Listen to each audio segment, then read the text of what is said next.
तेनालीराम ने सुना था कि राजा कृष्णदेव राय बुद्धिमानों के गुणवानों का बड़ा आदर करते हैं। उसने सोचा क्यों ना उनके यहाँ जाकर भाग्य आजमाया जाए, लेकिन बिना किसी सिफारिश के राजा के पास जाना टेढ़ी खीर थी।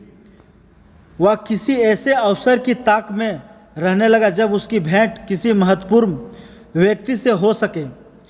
इसके बीच तेनालीरामन का विवाह दूर के नाते की एक लड़की मगमा से हो गया। 1 वर्ष बाद उसके घर बेटा हुआ। इन्हीं दिनों राजा कृष्णदेव राय का राजगुरु मंगलगिरी नामक स्थान गया, जहां जाकर रामलिंग ने उसकी बड़ी सेवा की और अपनी समस्या कह सुनाई। राजगुरु बहुत चालाक था। उसने रामलिंग से खूब सेवा कराई और लंबे चौड़े वादे करता रहा। रामलिंग अर्थात तेनालीराम ने उसकी बातों पर विश्वास कर लिया और राजगुरु को प्रसन्न रखने के लिए दिन रात एक दिन कर दिया। राजगुरु ऊपर से तो चिकनी चुपड़ी बातें करता रहा, लेकिन मन ही मन तेनालीरामन से जलने लगा। उसने सोचा कि इतना बुद्धिमान और विद्वान व्यक्ति राज के दरबार में आ गया तो उसकी अपनी कीमत गिर जाएगी। पर जाते समय उसने वादा किया, जब भी मुझे लगा कि अवसर उचित है मैं राजा से तुम्हारा परिचय करवाने के लिए बुलावा दूंगा। लेकिन तेनालीराम राजगुरु के बुलावे की उत्सुकता से प्रतीक्षा करने लगा, लेकिन बुलावा ना आना था और ना ही आया। लोग उससे हंसकर पूछते, क्यों भाई रामलिंग जाने के लिए सामान बांध लिया ना? कोई कहता, मैंने सुना है कि तुम्हें विजयनगर जाने के लिए राजा ने विशेष दूत भेजा है। तेनालीरामन उत्तर देता, समय अपने पर सब कुछ होगा, लेकिन मन ही मन उसका विश्वास राजगुरु से उठ गया। तेनालीरामन ने बहुत दिन तक इस आशा का प्रतीक्षा किया कि राजगुरु उसे विजयनगर बुलावा लेंगे, लेकिन अंत में निराश होकर उसने फैसला किया कि वह स्वयं ही विजयनगर जाएगा। उसने अपना घर का सारा सामान बेचकर यात्रा का खर्चा जुटाया और माँ, पत्नी तथा बच्चों को लेकर विजयनगर के लिए रवाना हो गया। यात्रा में जहाँ कोई रुकावट आती तेनालीरामन राजगुरु का नाम ले देता। वहाँ कहा, मैं उसका शिष्य हूँ। उसने माँ से कहा, देखा जहाँ राजगुरु का नाम लिया मुश्किल हल हो गई। व्यक्ति स्वयं चाहे जैसा भी हो, उसका नाम ऊंचा हो तो सारी बाधाएं अपने आप दूर होने लगती है। मुझे भी अपना नाम बदलना ही पड़ेगा। राजा कृष्णदेव राय के प्रति सम्मान जताने के लिए मुझे भी अपने नाम में उनका नाम का कृष्ण शब्द जोड़ लेना चाहिए। आज से मेरा नाम रामलिंग की जगह रामकृष्ण हुआ। बेटा, मेरे लिए दोनों नाम बराबर है। मैं तो अब भी तुझे राम पुकारती हूँ, आगे भी यही पुकारूंगी। माँ बोली।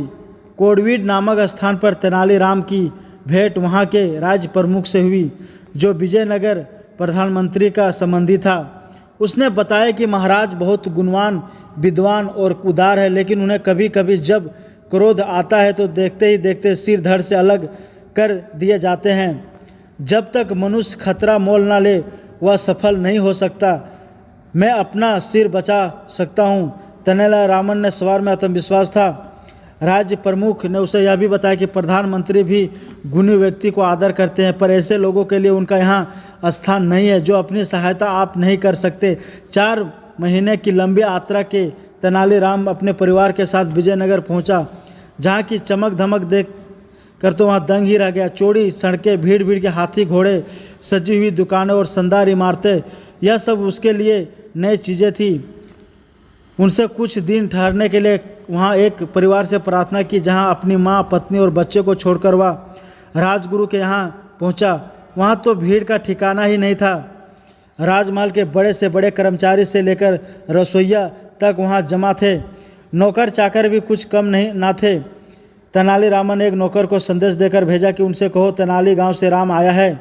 नौकर ने वापस आकर कहा, राजगुरु ने कहा कि वह इस नाम के किसी व्यक्ति को नहीं जानते हैं। तेनालीरामन बहुत हैरान हुआ। वह नौकरों को पीछे हटाता हुआ सीधे राजगुरु के पास पहुंचा। राजगुरु, आपने मुझे पहचाना नहीं? मैं रामलिंग हूँ, जिसने मंगलगिरी में आपकी सेवा की थी। राजगुरु भला उसे कब पहचानना चाहता था। उसने नौकरों से चिल्लाकर कहा, मैं नहीं जानता हूँ। यह कौन आदमी है? इसे धक्के देकर बाहर निकाल दो। नौकरों ने तेनालीरामन को धक्के देकर बाहर निकाल दिया। चारों ओर खड़े लोग यह दृश्य देखकर ठहाके लगा रहे थे। उसका कभी ऐसा अपमान नहीं हुआ था। उसने मन ही मन फैसला किया कि राजगुरु से वह अपने अपमान का बदला अवश्य लेगा, लेकिन इससे पहले राजा का दिल जीतना जरूरी था। दूसरे दिन वह राज दरबार में पहुंचा। उसने देखा कि वहाँ जोरों का वाद विवाद हो रहा। संसार क्या है, जीवन क्या है, ऐसी बड़ी बातों पर बहस हो रही थी। एक पंडित ने अपने परिवार प्रकट करते हुए, धोखा है, हम जो देखते सुनते सूंघते केवल हमारे नहीं होता, वह कहा यह संसार एक है, महसूस करते हैं, विचार में है, असल चखते या सब कुछ में या, लेकिन हम सोचते हैं वही होता है कि और से भरकर खाएंगे और सोचेंगे कि वह तेनालीरामन की पंडित जी की तेनालीराम की एक थाली सूरत पर भेंट को राजा विदूषक बजाकर महाराज उनके राजगुरु भी आज 37% क्या सचमुच में भी हुए ने जो कहा। हैरान हमारे शास्त्रों ऐठे दिखाते हैं बैठे शास्त्रों को, लेकिन तेनालीराम शास्त्रों पर विश्वास करता। उसने कहा ऐसा है। तेनालीराम ने कहा यही बात कही गई है कि पंडित जी ने थोड़ी होकर पूछा और सब लोग चुप कैसे हो सकते थे।